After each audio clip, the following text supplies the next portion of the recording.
রুবেলের জায়গায় লাগো কে জায়গায়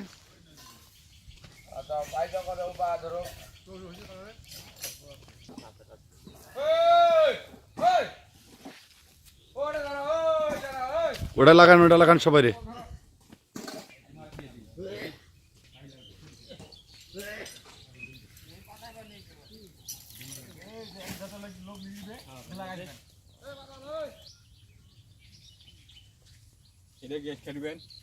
না এটা বাকি থাকবে শুধু আর সব কেটে এলাম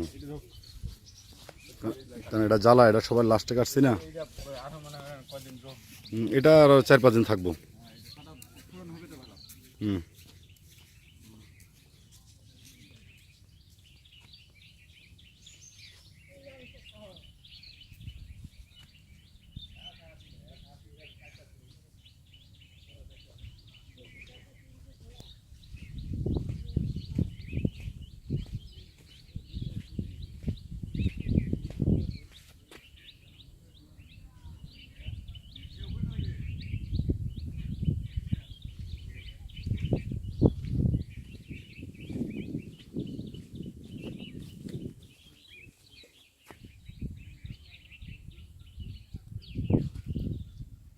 সামনের খণ্ড পিছনে তো আরো বড়